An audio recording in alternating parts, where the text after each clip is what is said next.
ખ્યાતિ multi speciality hospital સંદર્ભે Vastrapur police સ્ટેશનમાં પ્રથમ 3 ગુના નોંધાયેલા અને ત્રણેય ગુનાની તપાસ પોલીસ કમિશનર શ્રી અમદાવાદ શહેરના હુકમથી ક્રાઇમ બ્રાન્ચને સોંપવામાં આવેલા હતા અને આ ગુનાની તપાસમાં અત્યાર સુધીમાં 6 આરોપી અટક કરવામાં આવેલા છે।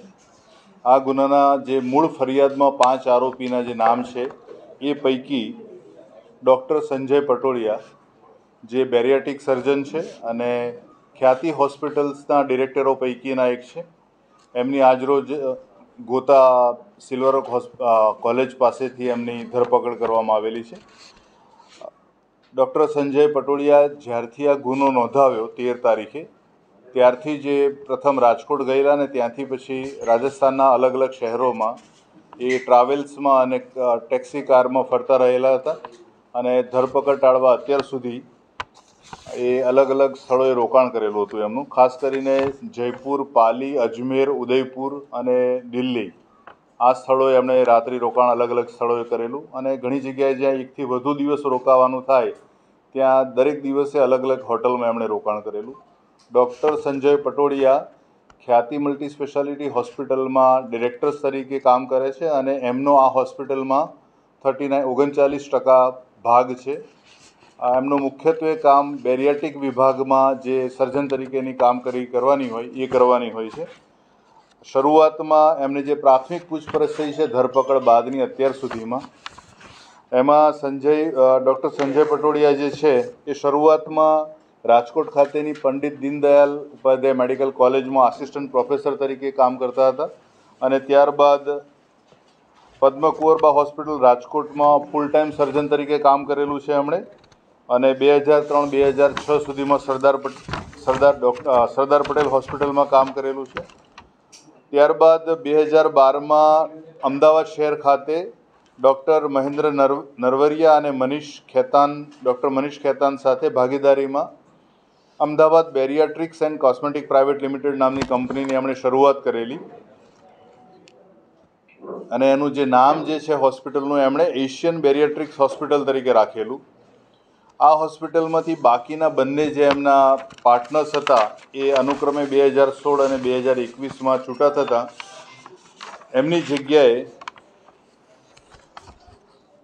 કાર્તિક પટેલ, પ્રદીપ કોઠારી અને ચિરાગ રાજપૂત કંપનીમાં જોડાયેલા અને એમણે ખ્યાતિ જે બેરિયાટ્રિક્સનું જે હોસ્પિટલ હતી એને ખ્યાતિ મલ્ટી સ્પેશિયાલિટી હોસ્પિટલ તરીકે એમણે શરૂ કરેલી।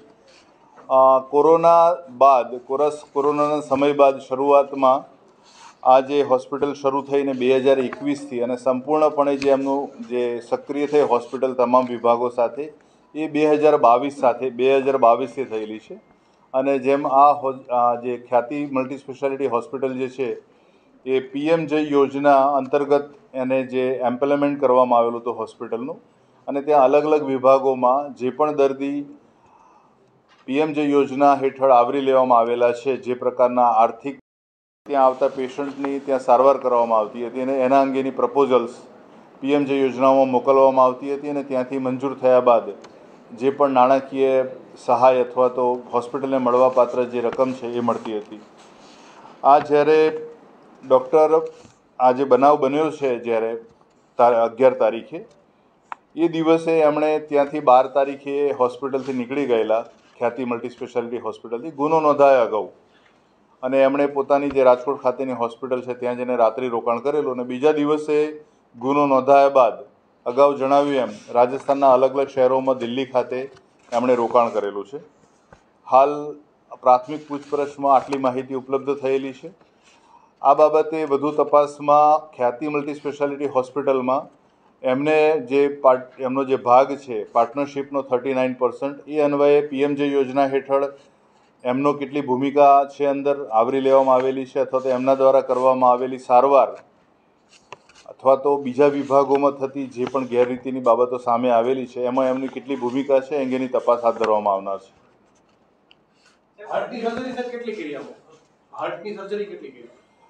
ડૉક્ટર સંજય પટોળિયા પોતે બેરિયાટ્રિક સર્જન છે એટલે એમને માત્ર બેરિયાટ્રિક સર્જરી જ એમના ભાગે આવતી હતી। એ વિભાગ એમના દ્વારા સંભાળવામાં આવતો હતો।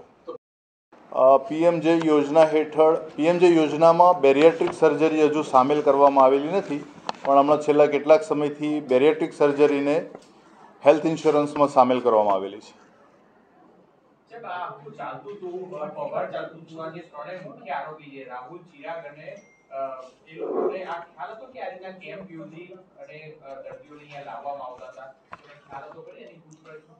અલગ જે અગાઉ જે આરોપી પકડાયા છે, ચિરાગ રાજપૂત, ડૉક્ટર વજીરાની અને રાહુલ જૈન, એ લોકોની જે કામ કરવાની પદ્ધતિ હતી અથવા તો એ જે લોકો કેમ્પ યોજી અને દર્દીઓને હોસ્પિટલ ખાતે લાવવામાં આવતા હતા, એમને જે કાર્ડિયાક વિભાગમાં જે પ્રકારની સારવારો આપવામાં આવતી હતી, હાલના આરોપીનું એવું કહેવું છે કે એ મારો વિભાગ ન હોય, ત્યાં જે ચાલતી પ્રવૃત્તિ બાબતે મને પૂરતી માહિતી નહોતી, પણ માનવાને કારણ છે કે હોસ્પિટલના એ ડિરેક્ટર છે, એક જ બિલ્ડિંગમાં હોસ્પિટલના તમામ વિભાગો આવેલા છે, એમની મંથલી બોર્ડ ઓફ ડિરેક્ટર્સની મિટિંગ પણ થાય છે, એટલે આ પ્રકારની પ્રવૃત્તિથી એ માહિતગાર હોય એ શક્ય છે.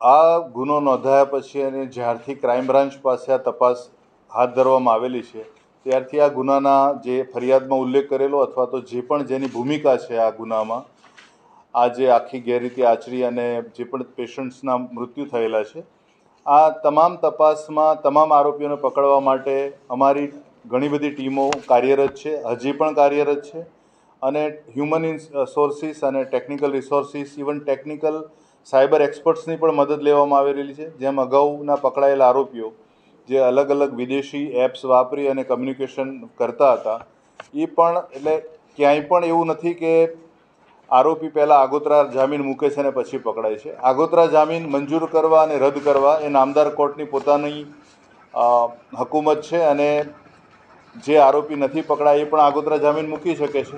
એના માટે તો એને જાતે હાજર રહેવાનું હોતું નથી, પણ અમારી જે ટીમો જે કાર્યરત છે ફિલ્ડમાં, એના કારણે અત્યાર સુધીમાં આ 7મા આરોપીની ધરપકડ થઈ છે. આર્થિક વ્યવહાર કે ખાતામાં પાર્ટનરશિપના ભાગરૂપે કેટલા પૈસા અત્યાર સુધીમાં ટ્રાન્ઝેક્શન થયું છે, આંકડો શું છે? છેલ્લા 2022થી અત્યાર સુધીમાં જે પીએમજે યોજના હેઠળ ખ્યાતિ મલ્ટી સ્પેશિયાલિટી હોસ્પિટલ જે છે, એનું જે ટ્રાન્ઝેક્શન્સ આ યોજના પૈકીનું છે 15 કરોડથી વધારનું છે.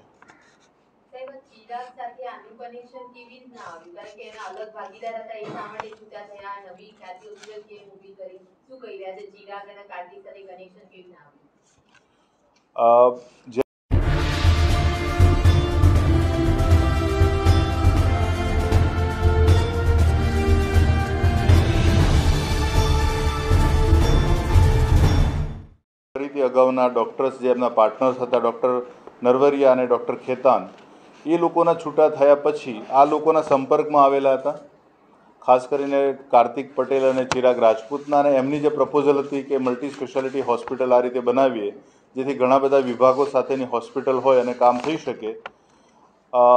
આજે અગાઉ એમણે આ બેરિયાટ્રિક હોસ્પિટલ જે એશિયન બેરિયાટ્રિક હોસ્પિટલ્સમાં પેલા ભાગીદારો કેમ છૂટા થયેલા છે એ અંગેની તપાસ બાકી છે, પણ હાલ અત્યારે તપાસનો મૂળ હેતુ જે ફરિયાદ છે એ અનુસંધાને જ છે. એટલે ફરિયાદમાં જે પણ પ્રકારના આક્ષેપો થયેલા છે, ફરિયાદ જે પ્રકારે એના તત્વો સાથેની નોંધાયેલી છે, તો એના પૂરતા જેટલા પણ પુરાવા અને સમર્થન મળે એ પ્રકારની તપાસ હાલ ચાલી રહી છે.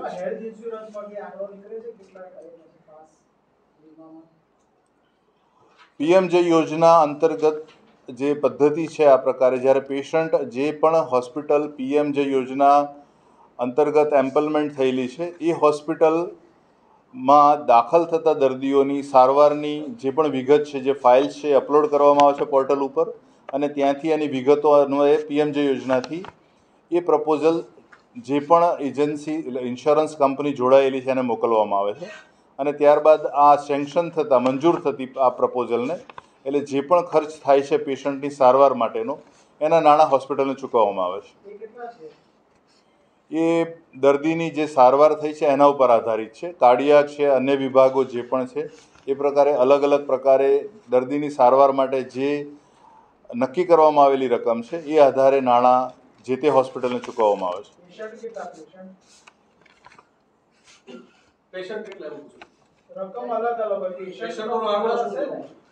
અત્યાર સુધીમાં કેટલા પેશન્ટની સારવાર થઈ છે? સ્પેસિફિક આના ખ્યાતિ હેલ્થ વીમા હેઠળ હેલ્થ વીમા હેઠળ એટલે આ જે એ કર્યું છે સંજય જે ઓપરેશન ને surgery doctor Sanjay Patodia bariatric surgeon છે અને બેરિયાટ્રિક સર્જરી બેરિયાટ્રિક જે વિભાગ છે અથવા તો બેરિયાટ્રિક સર્જરી છે એ પીએમજય યોજના અંતર્ગત સામેલ નથી. નથી એ પ્રકારની સારવાર પીએમજય યોજનામાં થતી નથી. એ માત્ર જેણે હેલ્થ ઇન્સ્યોરન્સ લીધેલા છે એમ જ આવરી લેવામાં આવેલી છે. અને હેલ્થ ઇન્સ્યોરન્સ એ વ્યક્તિગત અને વ્યક્તિગત કંપની જે હોય એ પોતાની જે તે વ્યક્તિની પોતાની ચોઈસ. એ કેટલી સર્જરી કરી છે એને જે ઇન્સ્યોરન્સમાં પાસ થઈ હોય 200 500 1000 5000 બેરિયાટ્રિક સર્જરી એમણે કેટલી કરેલી છે હવે એમની પૂછપરછમાં જાણીશું. આરોપી પકડાયા હતા 6 જણા, એમાંથી આ આરોપી હોસ્પિટલમાં કામ કરે છે, બધા જ એકબીજાના સંપર્કમાં છે. એ પૈકીના 3 બોર્ડ ઓફ ડિરેક્ટર્સ છે, તો સંપર્ક તો સામાન્ય વસ્તુ છે. પકડાયેલા આરોપીઓની આની વાત છે. પકડાયેલા આરોપીઓ જે છે એ પણ બોર્ડ ઓફ ડિરેક્ટર્સ હતા ખ્યાતિ હોસ્પિટલના, અને હાલ જે પકડાયા છે ડૉક્ટર સંજય એ પણ ખ્યાતિ હોસ્પિટલના ડિરેક્ટર છે. તો સંપર્ક બહુ સામાન્ય વસ્તુ છે અંદર હોવો. સાહેબ, આ લોકો ફરાર હતા ત્યારે કે બીજા સાથે સંપર્કમાં હતા સંજય કહે છે કે એ હવે એની પછીની તપાસમાં આપણે જાણીશું. સર, આરોપી કયા સંજોગોમાં ક્યાંથી પકડાયો છે, ખાસ તો કેવી રીતે બચ્યો, અને અગાઉ જે આરોપીઓ પકડાયા છે, કુલ ટોટલ 7 આરોપી પકડાયા છે. આપણે- આરોપીની મદદગારીમાં કોઈ ગુનો દાખલ થયો છે, જેમણે મદદગારી કરી હોય જેવા લોકો સામે? હાલ જે ડૉક્ટર સંજય પટોડિયાની ધરપકડ કરવામાં આવેલી છે મેં જેમ અગાઉ જણાવ્યું એમને જે 12 તારીખે અમદાવાદ છોડ્યું ત્યારબાદ એ રાજકોટ ગયા. ત્યાંની એમની હોસ્પિટલમાં એમણે રાત્રિ રોકાણ કર્યું. એમની જે ગાડી હતી ફોર્ચ્યુનર, એ ગાડીમાં જ એમનો પોતાનો ફોન અને ગાડી ત્યાં મૂકીને નીકળી ગયા છે ટ્રાવેલ્સમાં, અને મોટાભાગે એમણે ટ્રાવેલ્સમાં જ મુસાફરી કરી છે અત્યાર સુધી. અને ગઈકાલે જે અમારું જે ચાલતું હતું કામ અમને ધરપકડ માટેનું, જે ટીમો કાર્યરત હતી, એ જે માહિતી મળી એ અનુસંધાને સિલ્વર ઓફ યુનિવર્સિટી જે ગોતા પાસે આવેલી છે ત્યાં એમના એક ડૉક્ટર મિત્રને મળવા આવવાના હતા, અને એ સમયે મેં ઈ શું કામ મળવા આવવાના છે? મદદ માટે, કારણ કે એમના સેશન્સ કોર્ટમાં આગોતરા જામીન નામંજૂર થયા હતા. આ રાજશ્રી અને કાર્તિક લઈને શું અપડેટ છે? બંનેને જે રીતે કાર્તિક પટેલને અત્યાર સુધીની જે માહિતી છે એ પ્રકારે ભારતમાં નથી, અને જયશ્રીબેન જે કોઠારી છે, જે આમાં એમનું જે આરોપી તરીકેનું નામ છે, એમની પણ ધરપકડ માટેની કાર્યવાહી ચાલુ રહેલી છે. સાહેબ, અત્યાર સુધી પીએમજેના અધિકારીઓના ડોક્ટરોના નિવેદન લીધા છે, એમાં અપડેટ કંઈ ખરું કે સ્વીકારે છે? પીએમજય યોજના અંતર્ગત એ વિભાગમાં કામ કરતા જે પણ સ્ટાફ છે, ડૉક્ટર્સ છે, એડમિનિસ્ટ્રેટિવ સ્ટાફ છે, ઓપરેટર્સ છે, એ તમામની પૂછપરછ હાથ ધરાઈ રહેલી છે. અને એ હાલ જે તપાસ હેઠળની જે બાબતો છે એ અત્યારે જાહેર કરી શકાય એમ નથી. સાહેબ, આજે આરોપીઓ છે એમની મિલકત